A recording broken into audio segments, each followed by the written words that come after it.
My dear friends, ഇതെൻ്റെ ഒരു മരമാണ്. ഈ മരത്തിൽ വെറുതെ ഒന്നിങ്ങനെ നോക്കുമായിരുന്നു. അപ്പോൾ ഞാനിതാ ഈ തറ്റത്തുള്ള ഈ ഒരല ഒന്ന് നിരീക്ഷിച്ചേ. ഈ ഒരല എൻ്റെ തറ്റത്തെന്തോണ്ട്. അത് ഞാൻ തൊട്ട് നോക്കിയപ്പോഴേ ഇതൊരു ജീവി. ഞാൻ ശരിക്കും നെട്ടിപ്പോയിട്ടോ.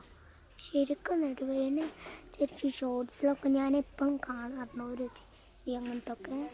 അപ്പോൾ പിന്നെ കണ്ടപ്പോൾ മനസ്സിലായി. നോക്കണം ശരിക്കും മനസ്സിലാവുന്നില്ല കേട്ടോ. നമ്മളൊക്കെ വിചാരിക്കും ഇതിങ്ങനെ കമ്പ് മാതിരി അങ്ങനത്തെ എന്തെങ്കിലും ഇരിക്കുന്നു. ഈ ശരിക്കും നെട്ടിപ്പോയ ഫ്രണ്ട്സ്, നിങ്ങൾ സൂക്ഷിക്കണം കേട്ടോ. ഇലേൻ്റെ പറകിലൊക്കെ അങ്ങനത്തെ എന്തെങ്കിലും ഒട്ടിപ്പിടിച്ച സാധനം ഉണ്ടെങ്കിൽ നിങ്ങളതൊന്ന് തൊടാൻ നിൽക്കരുത്. എൻ്റെ ഒരു അബദ്ധമായി എനിക്ക് ഇതാണ്. അതുകൊണ്ട് എൻ്റെ നോക്കി നിങ്ങളൊന്ന് ഇതാക്കുക ഫ്രണ്ട്സ്. ഇത് അതാണ് ഇത് ആ സൈഡ് വരെ പോയതാണ്. ഇതൊക്കെ വെട്ടി കൊലയൊക്കെ ഇങ്ങോട്ടേക്ക് വന്നിട്ടോ. ഇതാ ഫ്രണ്ട്സ്, ഇതാണ് അവസ്ഥ. പിന്നെ ഇത് എൻ്റെ പെയിൻറ്റിങ് ആണ്.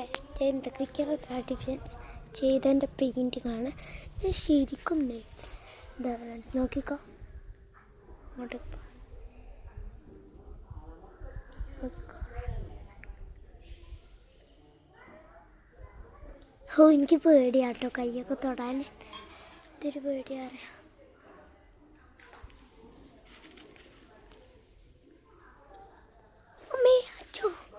എനിക്ക് നല്ല പേടിയാണ്.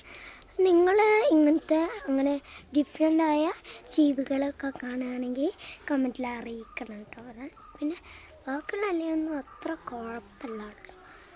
മൂക്കളിൽ എന്തൊക്കെയോ പറ്റി പിടിച്ച് കിടക്കുന്നുണ്ട്. പിന്നെ താഴത്തെ പ്രശ്നമില്ല. പിന്നെ കുറേ ചെടികളും അവിടെ ബാക്ക്ഗ്രൗണ്ടാണ്.